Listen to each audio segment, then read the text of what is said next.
Mulder is lost. With the X-Files shut down, he is defeated and without direction in life.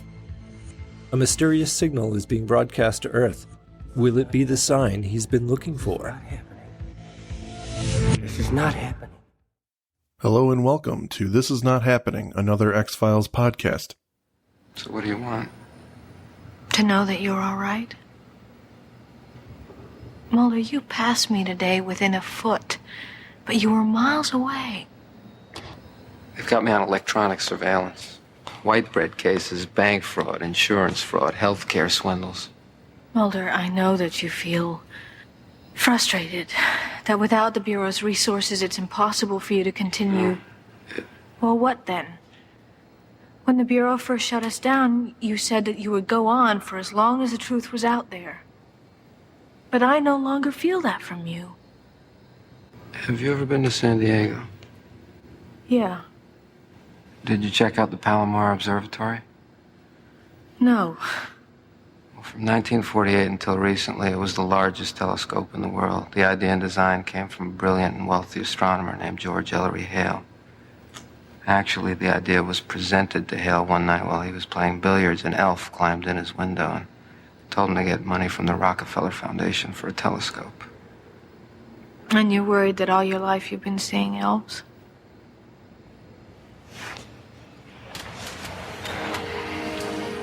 In my case, little green men. Welcome back to the show, everyone. Welcome to our second season of Season 2! This Is Not Happening, another X-Files podcast with me, Andrew, and with Mike. Say hello, Mike. Are you excited? I'm very excited. I feel like we've hit a milestone, and we're going now. I know, we're 622 trucking. Episodes under our belts. You figure we would be experts now, right? You'd think. Incredible. Well, to break in season 2, I think it's only appropriate we start with the first episode. What do you think that tracks? Oh, I was going to go with the 13th, Excellent. But okay. Oh, well, I did notes for the first one, so I figure that's what we should really roll. Okay, all right. I think we'll do that. Little Green Men, the season opener, written by Glenn Morgan and James Wong, directed by David Nutter. This one aired September 16th, 1994. You remember where you were September 16th, 1994?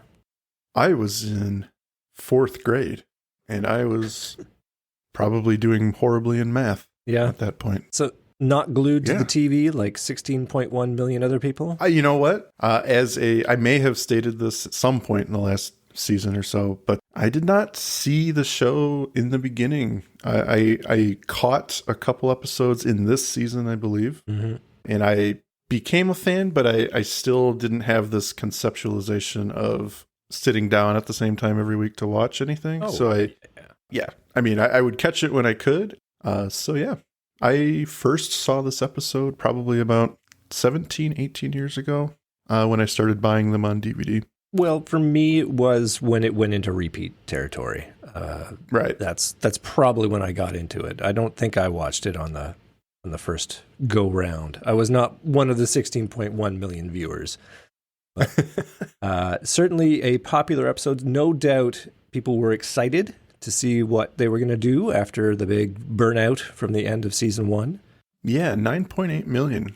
Did you get 6? Was that a real number? 16.1. Where'd you get that? Yeah, it's on the X-Files fandom wiki, whatever. Okay, I will believe that one because I went to the other wiki, the encyclopedia wiki, and it said 9.8. Wow.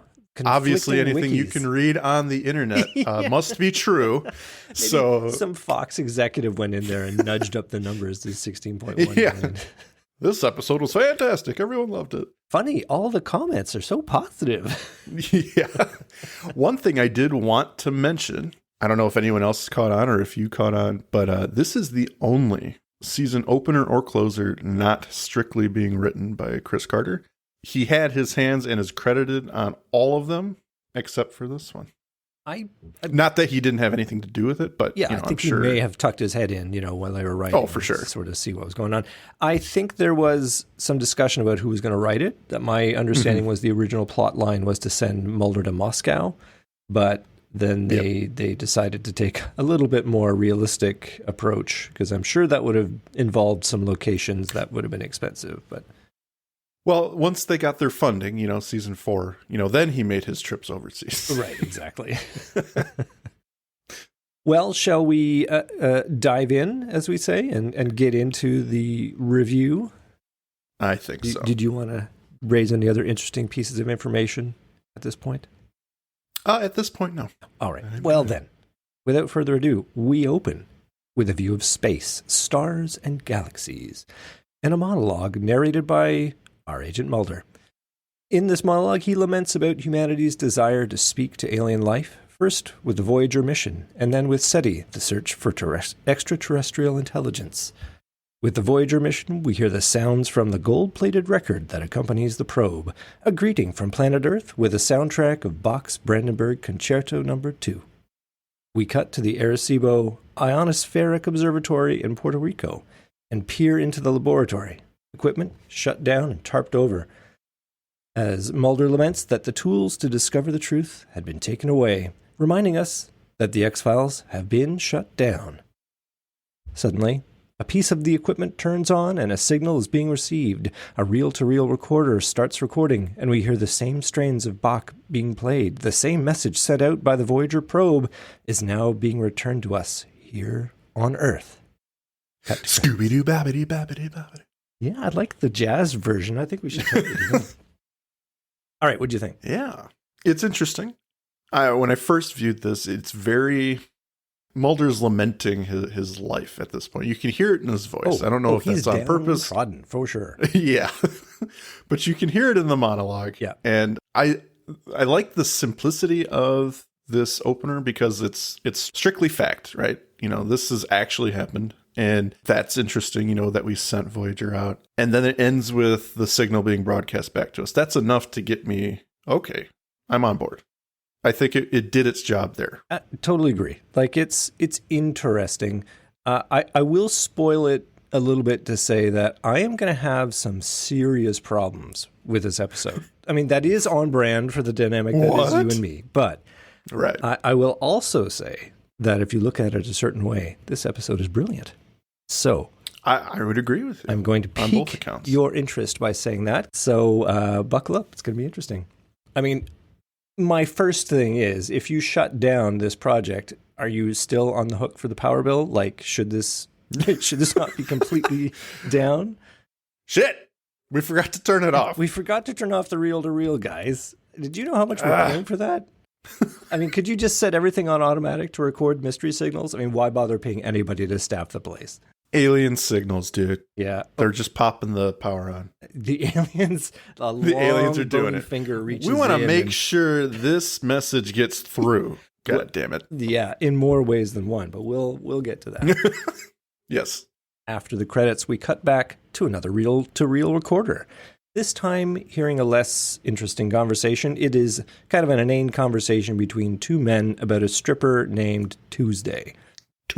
Mulder is reviewing a surveillance tape. He's eating his trademark sunflower seeds and looking very unsatisfied with his assignment. Now, this isn't the first time we've seen the sunflower seeds? No, I can't imagine. I'm probably putting my foot in it, but I do not believe so. I'm going to say that right now. Cue listener comments. I believe the sunflower seeds. 3. Time code 1439. Possibly in Tombs. I have a recollection that maybe. I said episode 3. So in the parking garage. Yeah, parking garage. I think that's weird. I am correct. Okay, sweet. That's Mulder's new day-to-day, and it's not great. It does not look like a cozy office. Certainly, he is not doing what he wants to be doing, which is pursuing the X-Files and the truth and all the rest of that. Yeah. We then peek in on Scully's new day-to-day, where it appears she's teaching FBI students how to conduct an autopsy. She's distracted as she looks at the head of the corpse and laments about the nature of existence, so much so that a student asks her if she's okay, that she sounded a little spooky. Lisa Ann Belay, we first saw her in Miracle Man, and this is her last appearance, I believe. Okay. Was spooky a little bit on the nose? I felt like that was a little bit of... It was too much. Some of that awesome first couple seasons corny writing that I love so much. Well, some kind of spooker. Clearly that reminds her that she needs to go see Mulder. I could just sort of see in her eyes like, Oh, yeah, Mulder. Mulder exists. So she checks in to FBI HQ and gets the cold shoulder from a Mulder with some clear 5 o'clock shadow. Mm-hmm. I think he's doing it on purpose, though. I mean, I don't think he's like on drugs. I feel like, yeah, I find it hard to believe. They give him the out by saying, you were just miles away, Scully says later. I'm like, I think he's just being an ass.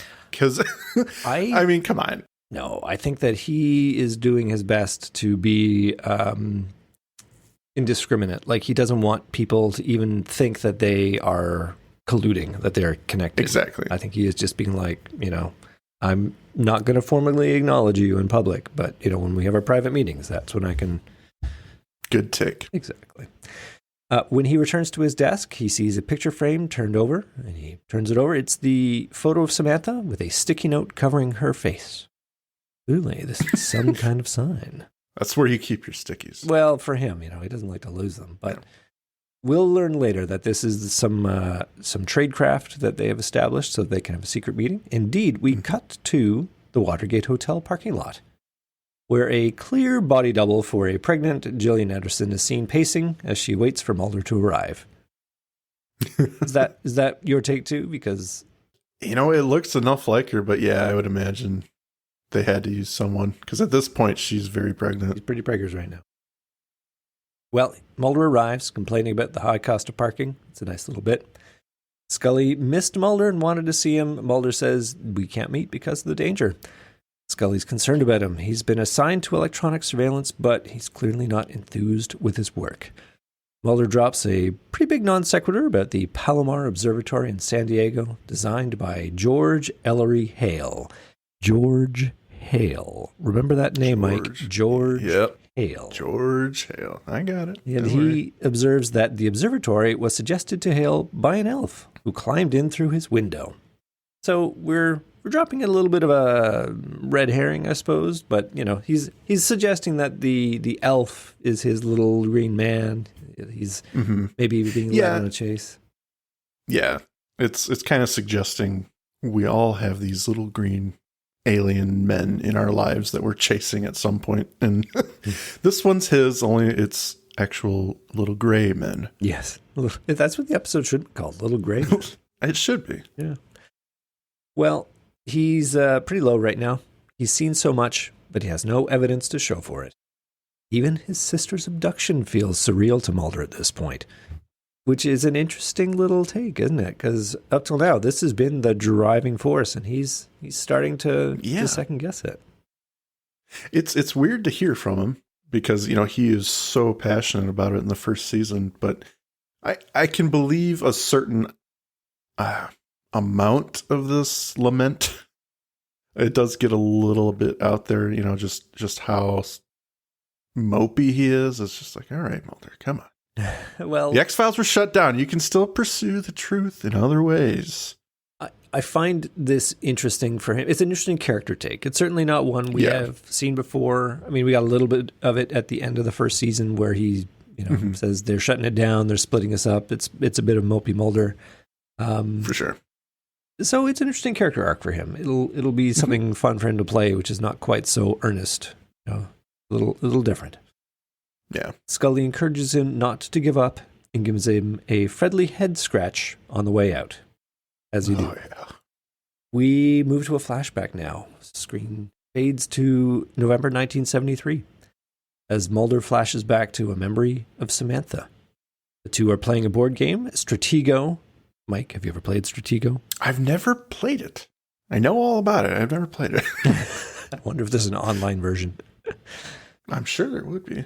The two of them are arguing about what to watch on TV as coverage of the Watergate affair is being reported.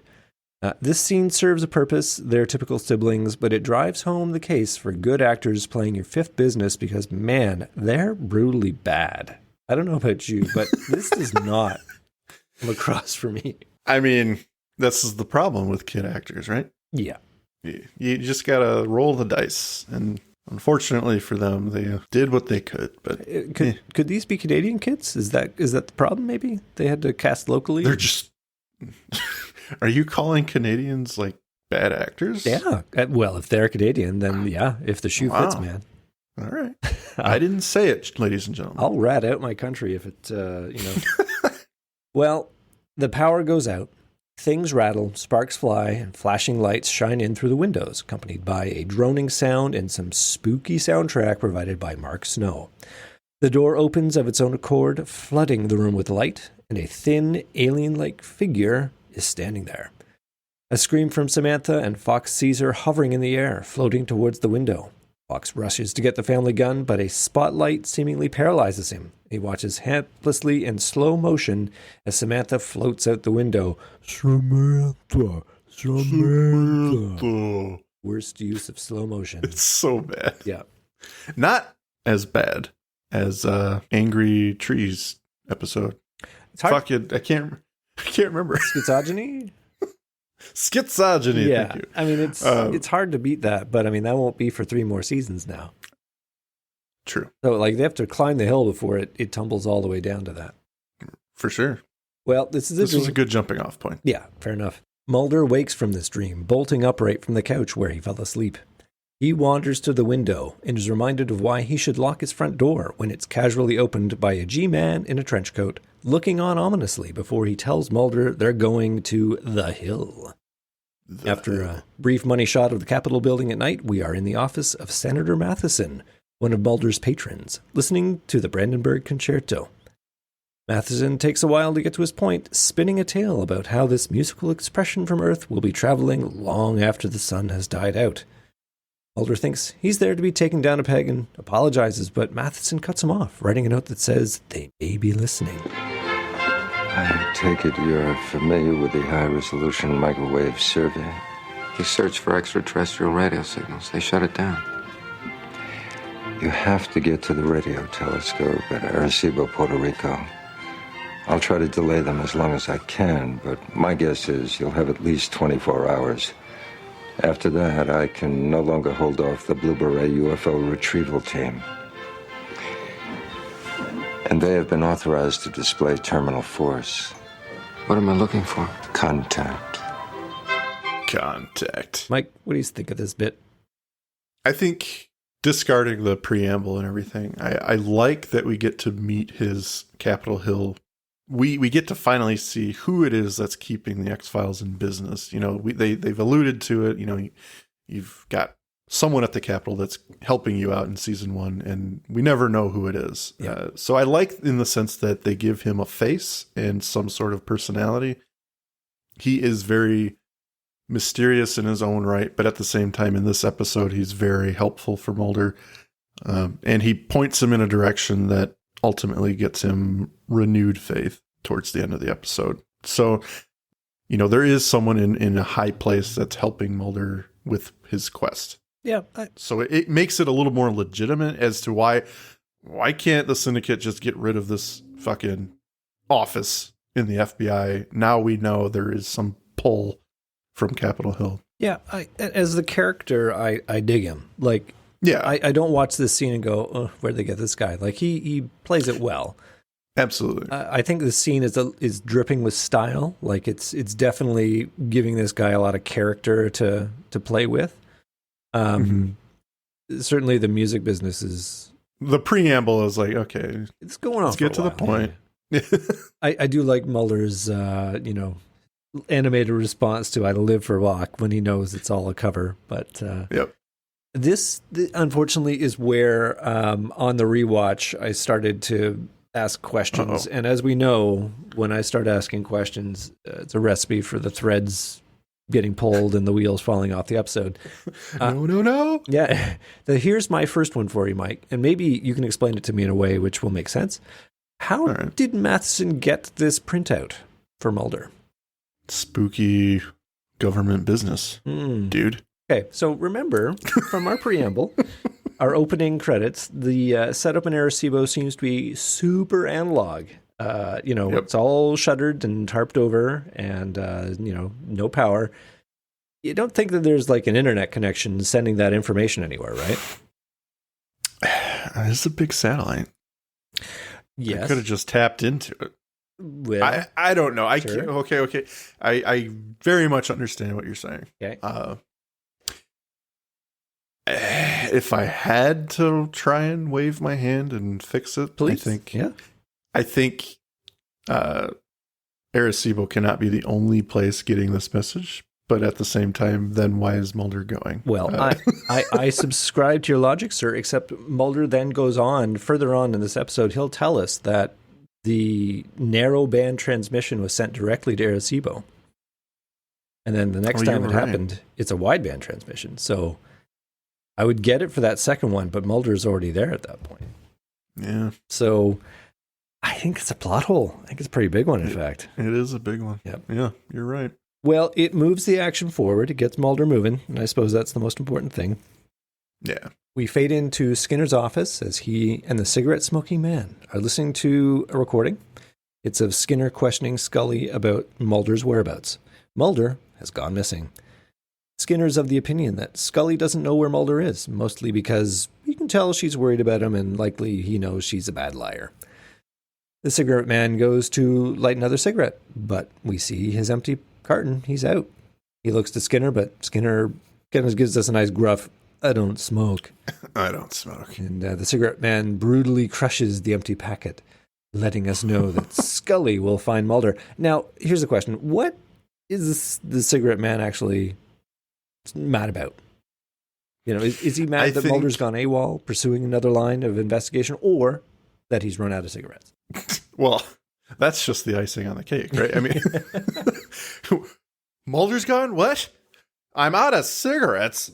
Oh boy, that's a bad day for CSM. I think he has tasked himself, obviously, with sitting on Mulder and ensuring the stamp on the X-Files is firmly in place.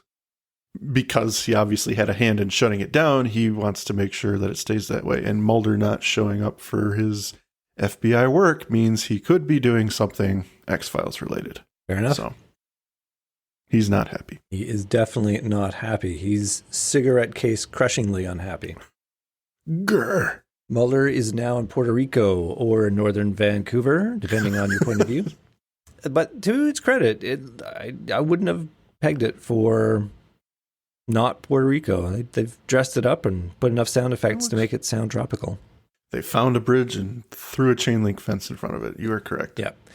He's hitching a ride in on an old pickup, and he's at the Arecibo listening station.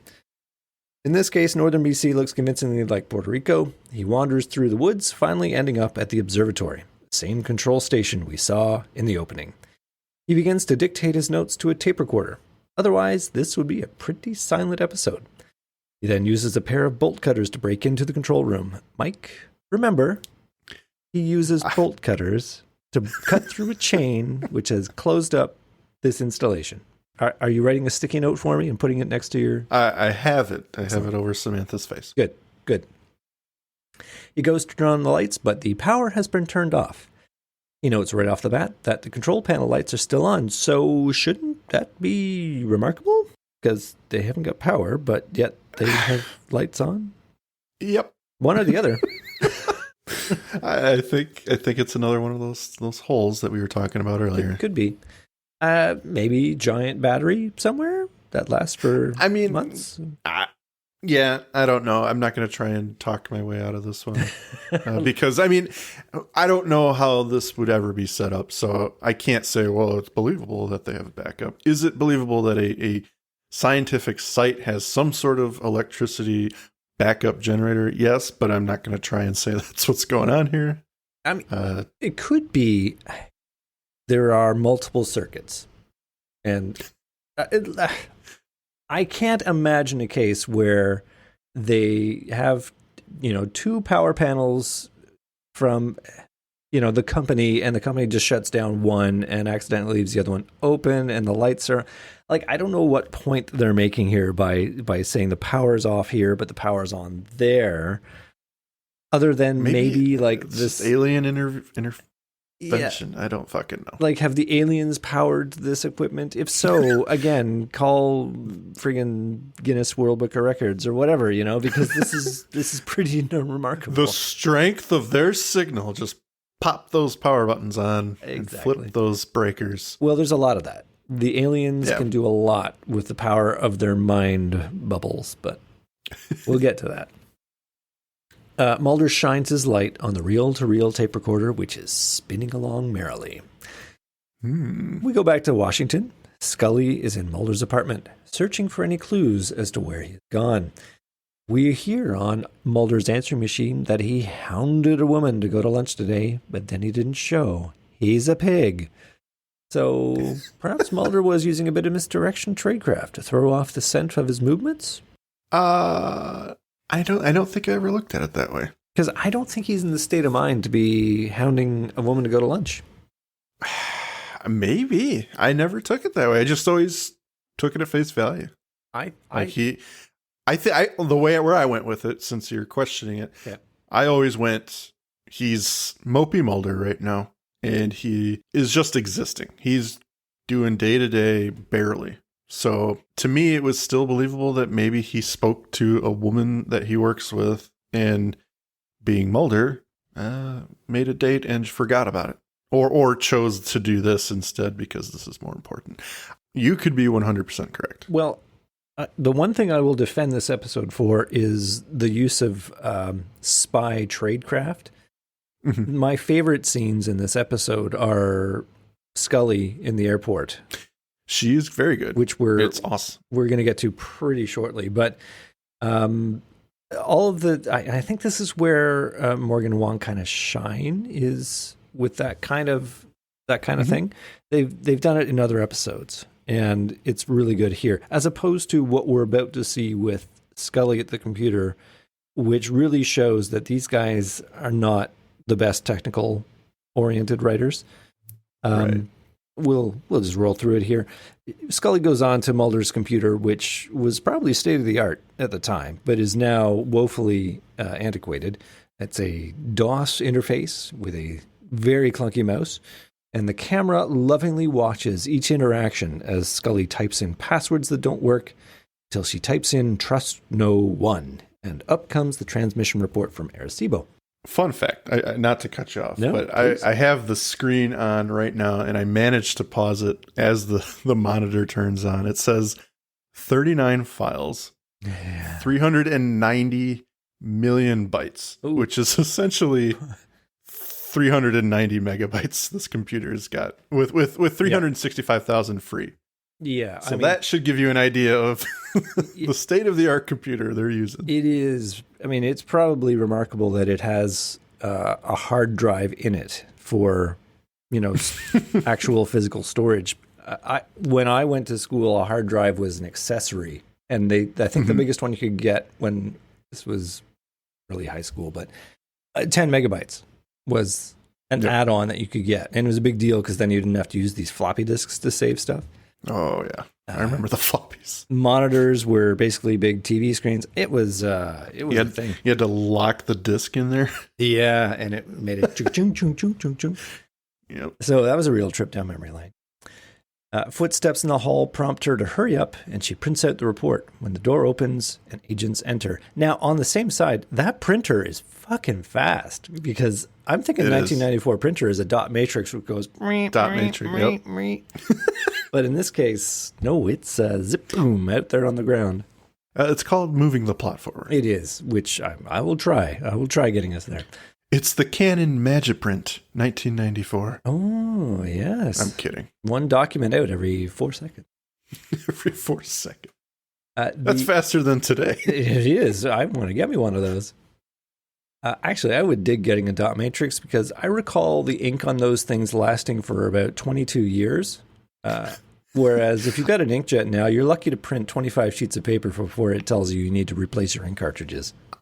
I used to work retail, and I was the assistant manager of a furniture store. And this was 2009, 2010. They still had one for their fucking invoices and all their end-of-day reports. We would get faxes through this thing.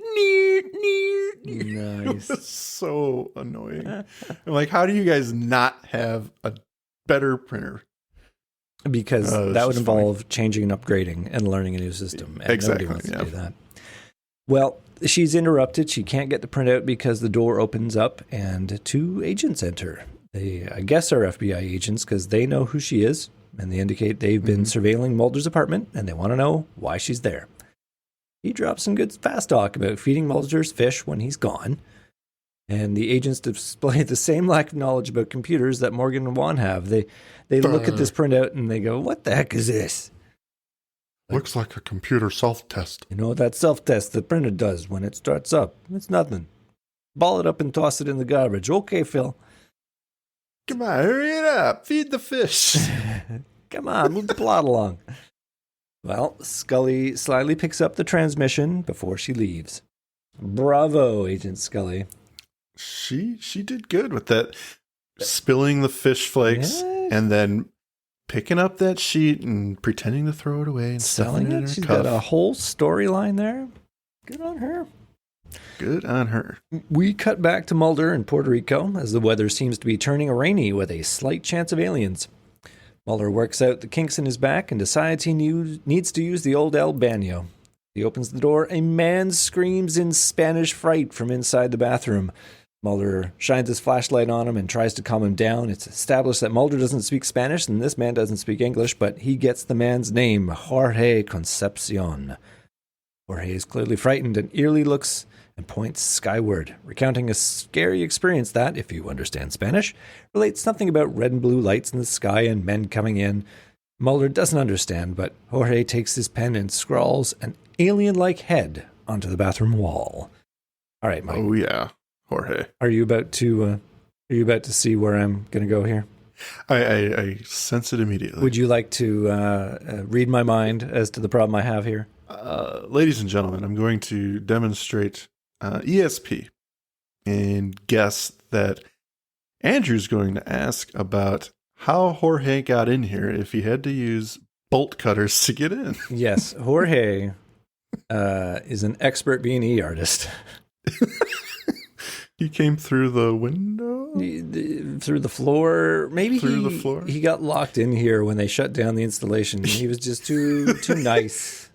He's the janitor who they hired for this and they forgot was here. Locked the door behind him as they left. I don't want to go back there and open it up. He'll figure it out. Maybe some FBI agent will come and let him go. We'll wait for that.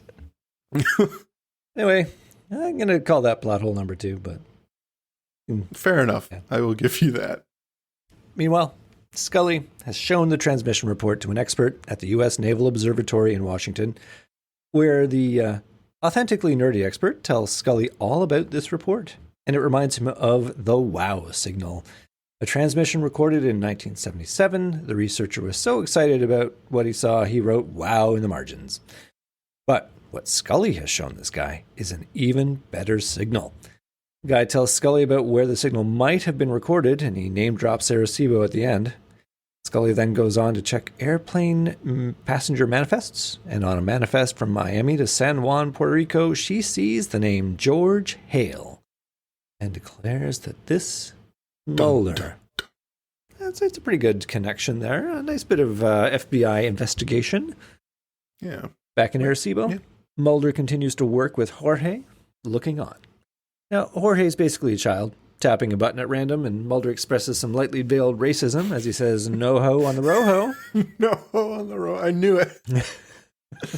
I was the whole time I was imagining it. So I'm like, someone's going to get pissed off about that. Doesn't age well. I mean, my goodness. No ho on the roho. I really don't know why they decided to put Jorge here, other than he's about to die, so he's a convenient drop-in so that they can raise the stakes with his death. But is there anything more than that? I view this is hard. What, are you about to take the piss out of the show you love? No, I can do that in my final thoughts. Okay, but yes, I agree with you. This is a little Yeah. Well, Mulder fills us in on the plot. He lets us and the tape recorder know that the signal that was recorded on Tuesday was sent on a narrow band from beyond lunar distance. So that means it was sent directly to Arecibo. The same message is transmitted 4 hours later on a wide band, which means the origin of the signal is very close, just miles away. And as if on cue, the tape machine activates again with the same recording from Voyager. Jorge is suitably freaked out, desperate to run away, and a painful sound fills their ears. Mulder switches off the recorder and sees that Jorge has fled. Mulder goes out into the rain and wind, his flashlight saber searching for Jorge until he finds him, or at least finds his lifeless body collapsed against a tree, arms outstretched, his face in a rictus of horror. Fade to commercial. Poor Jorge. Man. Poor Jorge? Jorge. We like our puns here. Yeah. Poor. Deconception. Alas. Yeah, I get it. They want to raise the stakes by having somebody die, but... Here's my problem with this scene. Oh, I'm sorry, please. No, you're fine. I'll defend the episode next. Okay. No, My problem is that Jorge dies. There is no mention of lost time. There is no wooziness or weird experience for Mulder on his end. Jorge just goes outside and is dead in a weirdly frozen, comical, frightened stance. Like, yeah, that never happens before or after this. Yeah, this is a classic case of, do you pin this on the director or do you pin this on the script? I just think Jorge's out of place. I don't think they knew what to do with him. I think they wanted to give this episode a spook factor, which they really didn't have up until this point. You know, they had the mysteriousness, but it's not really scary. So I think they wanted to up the stakes and say something's around doing shit because now there's a dead body. Now someone has paid the price of being near something. So yeah, and in order to make it even more paranormal, they made him die suddenly and without warning. And oh my God, he's frozen in this position. It's like, okay, I mean, it serves the purpose, but at the same time, coming from the knowledge of the show, I think it's just out of place. What it does for me is it breaks the rule of show, don't tell. Because in this case, you're kind of telling us that the aliens are scary instead of showing us how scary they are. Because we see Jorge has died, obviously, in a state of supreme terror. Which is telling us these aliens are terrifying. As opposed to showing it. And to be fair, that can work. Like, you can use your imagination to interpret why they're terrifying. And I suppose that's what they were trying to go for. I just feel like we don't get enough Jorge to actually give a crap about him. Exactly. That's another problem. They parachute him, possibly quite literally. Directly into the bathroom. Yeah, exactly. Or teleport him or something. Maybe it's aliens that put him there, actually. That's probably the most realistic explanation. That is the most believable thing. Because they can do anything. But, and then they take him away. I will have questions about the aliens later. I don't want to blow my load just yet. For sure. We fade back into Scully in an airport, Miami, Florida. She uses her compact to look behind her, looking for people who might be looking for her. She wanders through the airport, and the camera lingers on two vacationers. As she doubles back, they turn away awkwardly, clearly made. She goes to the phone and calls Mulder, leaving a message on his machine with just letters and numbers.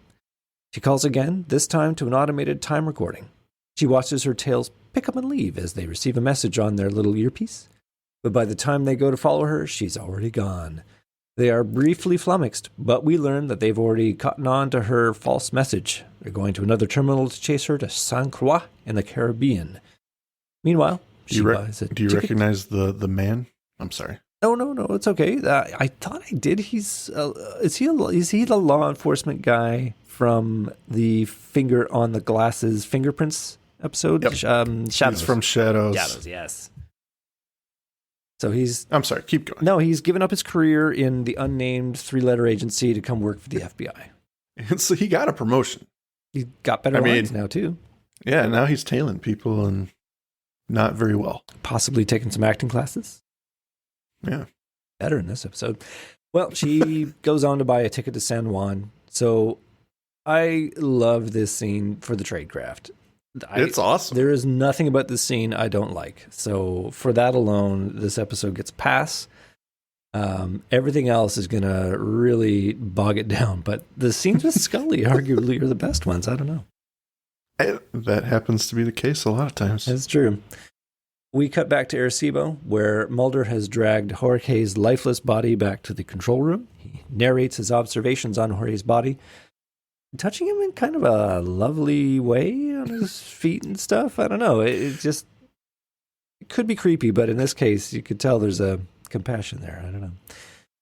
Jorge appears to have no injuries or probe marks, but, quote, the skin is strikingly affected by goose flesh, unquote. Goose flesh. Do you know what goose flesh is?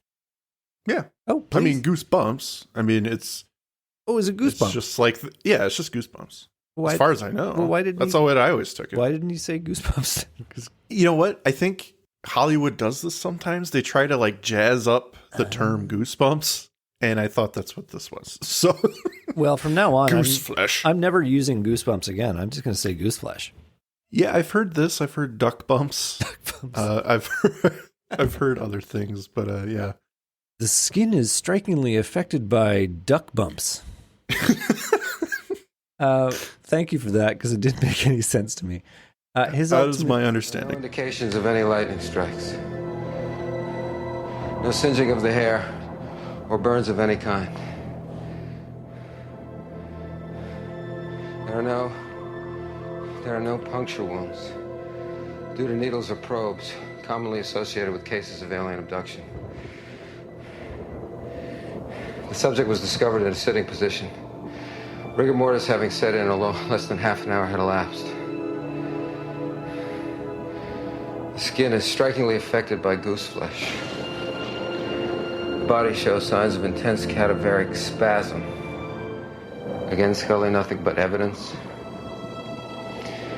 And again, no evidence at all. The printouts of received transmission indicate contact with another life form, and yet I cannot see them. Even if I could see them, would they really be there? How do I know this isn't some classified military satellite? These transmissions are from the Voyager, for God's sake. Could extraterrestrials really have intercepted them? Or is this just some elaborate joke played on those who want to believe? I was sent here by one of those people. Deep Throat said, trust no one. That's hard, Scully. Suspecting everyone, everything, wears you down. You even begin to doubt what you know is the truth. He's worn down. He can't even trust what he thought he knew to be true. Now he can only trust Scully. He ends with remarking that up until now he's motivated by a need to see her, Samantha, again, to see them. But what would he do if they really came? And as if the aliens have been listening and waiting for the perfect moment, they choose this as the opportune moment to visit again. The room starts to vibrate, power goes out, there's a red and blue flashing light, and the alien-like drone fills the room. This is an exact recount of his little flashback, his dream with Samantha. He is being visited. More transmissions are printed out, and now instead of a playback of the Voyager recording, we hear a garbled and deep voice playing back. He intuits that it might be his own voice, and he plays back his own tape recording. And when it gets to trust no one, the alien voice repeats those words. And the door bursts open, showing us the storm and flashing lights. Mulder screams out and slams the door closed, locking it, barring it with a piece of equipment. The lights in fury disappear. Have the aliens left? When Mulder returns to the door and looks out the window, a blast of white light hits his face, and he retreats as the door is unlocked and opens. He grabs his gun, aims it at the door, and starts pulling the trigger as an alien form appears, silhouetted. His gun doesn't fire, despite him checking the magazine. The laws of physics don't appear to work here. He appears to be paralyzed as we fade out to commercial, the alien watching him from the doorway. Well, to sort of cut to the chase, this is the last we're going to see the aliens. And frankly, right. It's more than we needed. I obviously had huge problems with the whole alien presence through this episode, if that hasn't been made clear up until now. And I got to a point watching this that I was legitimately pissed off. And then a light came on. If you cast that all aside and just look at this as a character study for Mulder, Yeah. It's a vastly better episode. If you look at it like all the things that are happening here are intensely personal and they're his own demons and it's the Mulder story. Exactly. It's totally fine because it's the only way any of it makes sense. Like, yeah, this is a way for him to relive what he had happened to him when Samantha went missing. So, once again, he's not able to use his gun. The lights are flashing through the window. Yeah. Red and blue, and strange shit's happening. The door's opening by itself, closing, locking, unlocking, whatever. So it's all very akin to what he experienced, and that's great. But at the same time, I think a lot of people are, at this point in the show, they're taking what they're seeing as complete fact, not necessarily looking at it as a character study. And I could be assuming, but I think when you first view this episode, and especially when it airs right after Erlenmeyer Flask, you want that next step of the mythology. And I don't know that this meshes with everyone's thoughts of what they were going to get. So this whole scene is it's like a red herring. I think the true episode is Mulder's story. But this other stuff is just fluff. Because it doesn't really mean anything.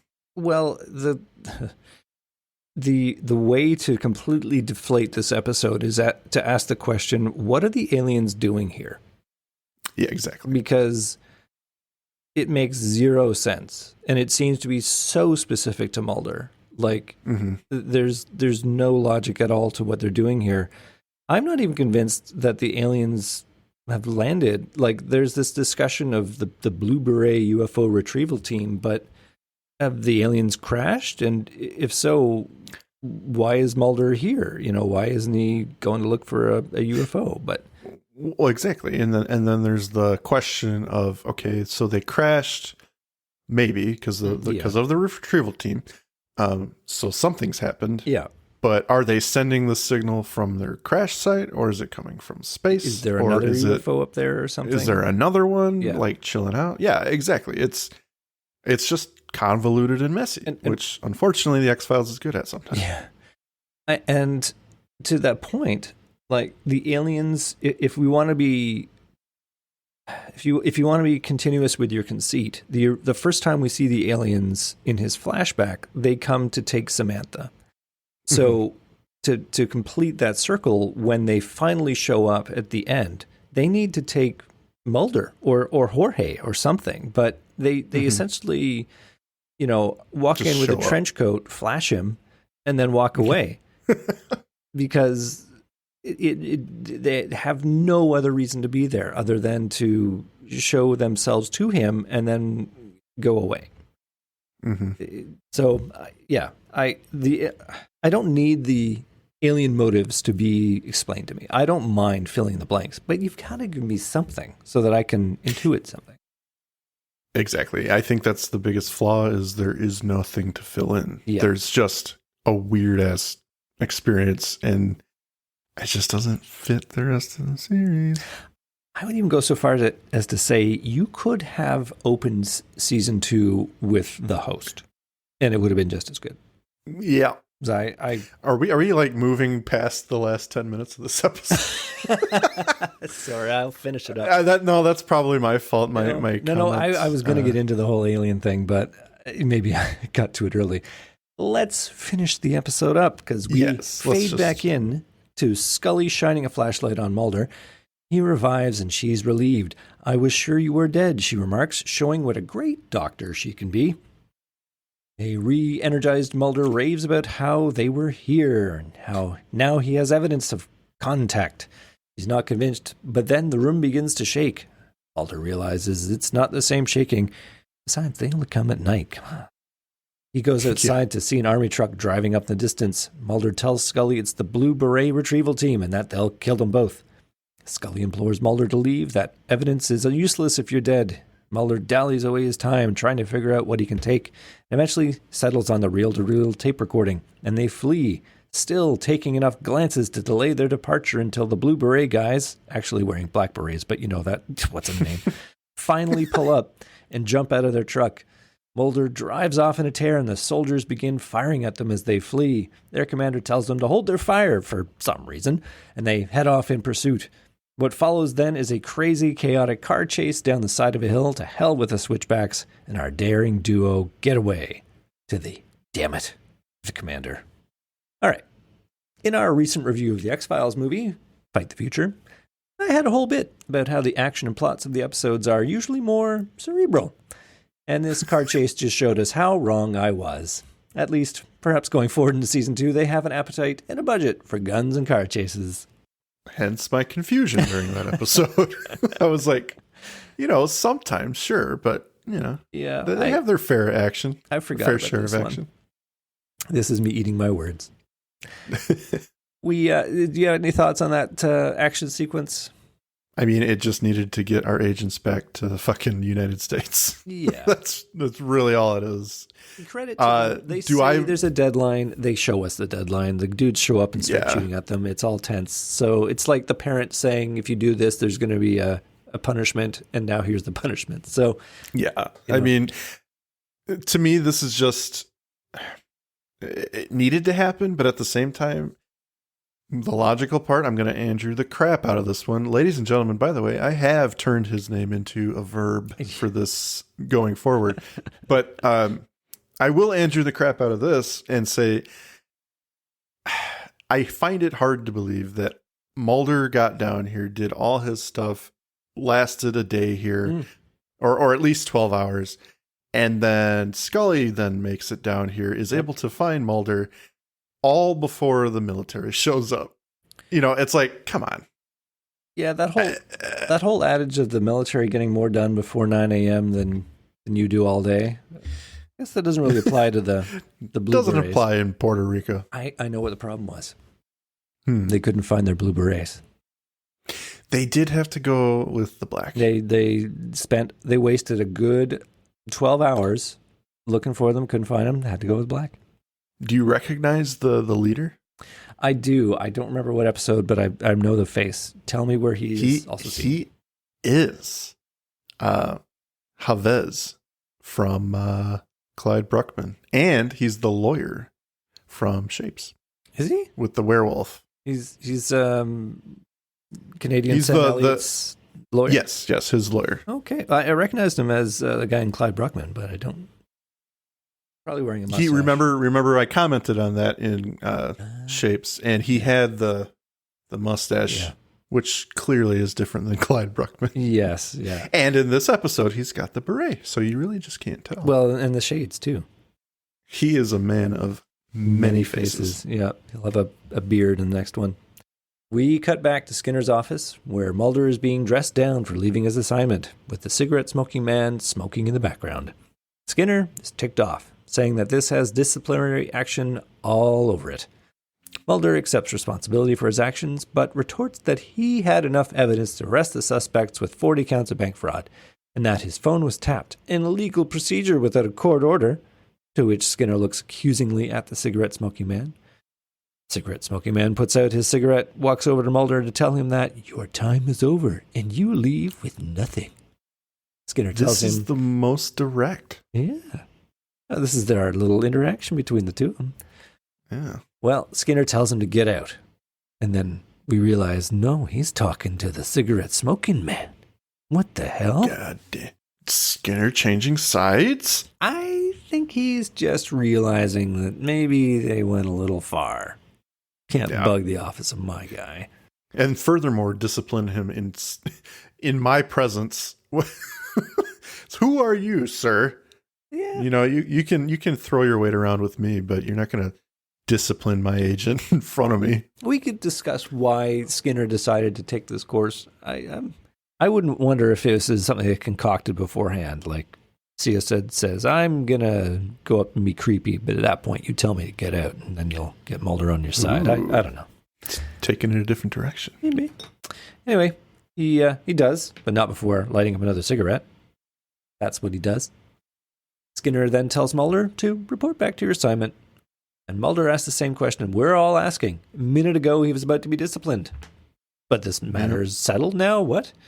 No comment. Mulder asks if he should make the arrests, and Skinner tells him think we need more evidence. Stay on your assignment. So clearly he's just fucking with Mulder. I think, and this is probably the fan in me coming out, but I do like that Skinner, in his way, is standing up for himself. And as much as, he's at odds with Mulder, especially in the early seasons, he does recognize when he's being fucked with himself. So I think that had something to do with his decision not to discipline Mulder. I think CSM overstepped, and after talking in that brief moment and arguing with Mulder, I think he realized that some shadier shit was going on than he's used to. So that's why he told CSM to get out. We end with Mulder and Scully listening to their evidence, the reel-to-reel tape taken from Arecibo. But it's nothing but static. Scully echoes that there's no evidence, that he still has nothing. Mulder's faith seems to be restored, saying that I may not have the X-Files, but I still have my work. I still have you. Still have myself. Scully puts her hand on his gush as Mulder goes back to listening to the useless recordings he's been assigned to. But as Scully leaves, he leaves the surveillance tapes rolling as he goes back to listening to the static recordings, striving to hear something, anything. And that, ladies and gentlemen, is our episode. Mike, you have any final thoughts? Yeah. I'll just start by saying, it's really not the next episode we were hoping for. Yeah. I will say that with some confidence that the general public was not looking for this episode. Does that make it bad? No, but I think after season 1's closer, we wanted some more of the super spy stuff, which we did get some with Scully, but there wasn't that urgency and tension that they really built up in Erlenmeyer. But what makes this episode enjoyable, like you, I agree, it is the fact that Mulder has a crisis of faith and genuinely seems lost. I think this is all about, as I stated before, this is his story. This is his moment to be brought back and have this crisis of faith and become a believer again. As much as, he lost at the end of season 1, he's trying to regain himself in this episode, and it succeeds on that level. I think the alien stuff is just fluff, like I said earlier. You cannot convince me that Carter at this point knew where the story was going with mythology, because if they did, he probably wouldn't have just handed it off to Morgan and Wong, or he would have given them more direction. It's weird to think, because Scully's been very pregnant for a while, and or Jillian, and they had to come up with something, and in a few short episodes they will. So it's weird to me that at the beginning of the season they still really didn't have a plan. At least it comes off that way. Looking back on it 30 years ago, this seems very disjointed. The drawbacks of the episode are easily that we just have this mysterious quote unquote contact from some alien presence. But, that's supposed to mean something, but yet the aliens have supposedly been working with the syndicates for the last 40 years at this point. So why are they communicating this weird way, and what's going on, and how, like we like to joke, it could just be a new race. I'm going to mic this because you told me that you can Andrew things, so I'm going to mic this one. In an attempt to try and comprehend what they're trying to do here, on the assumption that they have some master plan for the script going forward at this point, I think that this alien race could be the alien rebels and not the colonists. Okay. Because this could be their attempt to contact the Earth or somebody on it to say, there's a giant conspiracy and you shouldn't fall for it. I don't know. But, it's hard to try and understand the motives of the aliens, because they are aliens, but clearly they came here, they gave a shit about Earth. They came here for a reason. It's not just to probe our cows and to, the argument about an intelligence which is smart enough to make interplanetary travel should have all the answers already. It should speak our language. It should not speak to us in riddles, but yeah. I don't know why, if they wanted to help us, they wouldn't just come down and talk to the president. Maybe they did. Maybe they did. To it was Clinton to at this point. de-mic your argument, I would say, why not? Why send this cryptic message of the Voyager message back to us instead of just saying, hey, there are good guys too. The bad aliens are working with your government. Oh my God, do something. Don't be fools. Yeah. But, well, I mean. Okay, so I will parrot my final thoughts here, which will probably cover some of this. And that is to say that... Can I say the last sentence I've been thinking? No, you're fine. The last thing I want to say is I know a lot of stuff in the X-Files is ambiguous and you're supposed to choose what you want to believe. I feel like this really wants you to believe the alien aspect of it. They do throw that nugget of, Mulder talking to the recording about maybe it's just another hoax. But that's it. And I don't feel there's enough meat on that to actually believe that's what's happening. Like the military's fucking with Mulder. So we have to choose to believe the alien aspect or the military. And this time, I don't think the military is a real viable option. That's all I'll say about it. Well, my problem there is later on they're going to do the amazing Jose Chung's from Outer Space, which definitely implies that the whole abduction thing is a military program. And it absolutely is in this show. Yeah. But I don't know. CSM is bothered by Mulder being gone. So why would he be bothered if he has no idea what's happening when he very much knows what's happening in every other episode, Yes. Like if there's a military involvement, he knows. He wouldn't be, unless he's putting on a show for absolutely everyone in this episode, he wouldn't be angry that Mulder's not on his assignment. He'd know where he is. He'd know what's happening. He'd know they're going to fuck with him. So it just falls apart there. I think the only thing we can say for sure is the writers did not have a greater context to work from in this episode. Mm-hmm. Or at least if they did not execute well in a way which makes us be able to draw conclusions. Because your point of, you're supposed to believe whatever you want to believe or take what you want to believe to be true and discard the rest is valid, except that I don't think there's enough there. Like the script doesn't give you enough to actually attach to it. It's funny that Mulder summarizes it perfectly. He says, I've got all this evidence, but no evidence at all, right? Like you're showing me these things. So, I mean, it could be just completely meta and amazingly inward looking in that sense. Like they could have crafted an episode which makes us try and feel something. And then, you on reflection, look at it and go, there's nothing here at all, guys. What are you giving me? Which point it's brilliant. I just don't think they're that good. I mean, well, that's the thing is, when I say you have to believe one or the other, I do say that coming off of my original comment that I think all the alien stuff is just fluff. It's fat. They don't need it. This episode, as we have both stated, this is about Mulder's journey. The alien stuff doesn't matter, believe it or not, ladies and gentlemen. In this episode, it's just the journey he's on. Yeah. So in that context, yes, it is a good episode. He gets to relive the experience, and that experience once again renews his faith to keep looking. Mm-hmm. And that's awesome. And I think they did that well. But unfortunately for me, the fluff just detracts from the episode's placement and existence in the series. I think it's just weird. I think the problem is that this show caters to people who like to figure stuff out. They are presenting it as a mystery to be solved, to be explained. The goal of these characters is to explain the mystery, to find the truth. And so many episodes are all about tantalizing you with bits and pieces and then pulling the rug out from underneath you. And at the end of the episode, you end up with nothing more. You're no further ahead than when you started.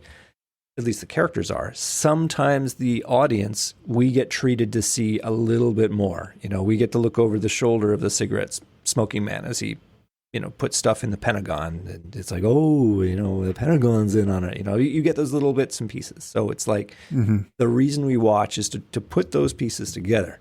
And you would think for the season opener of season 2, they would aim high and give us a little something that we go, I've waited a year for this episode to show us where we're going to go.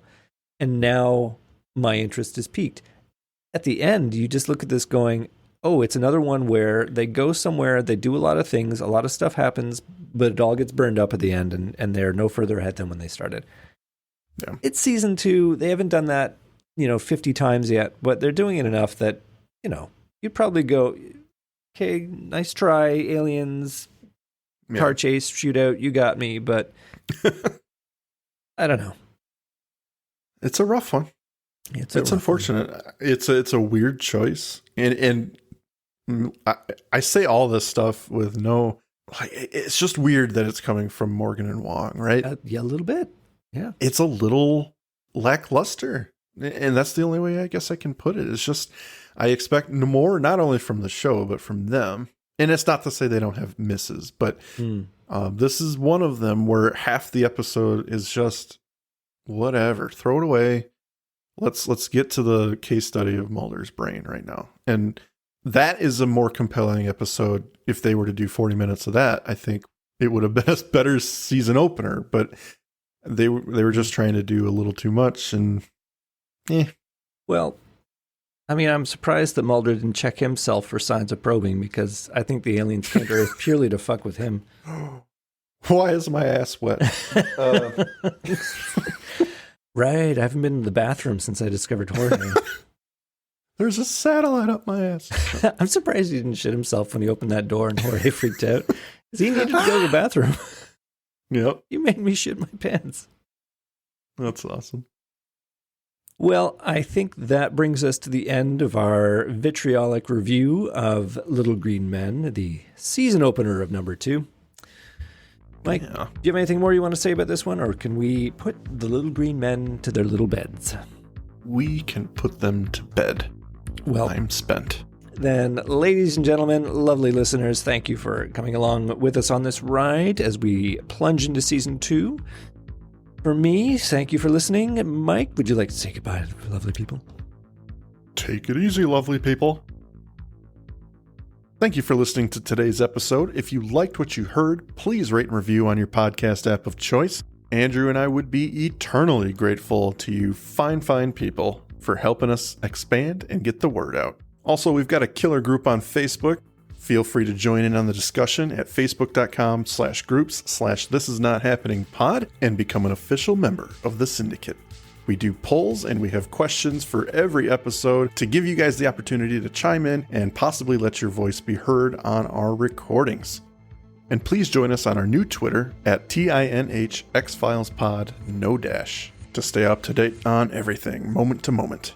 Thank you, and remember, don't stop swimming.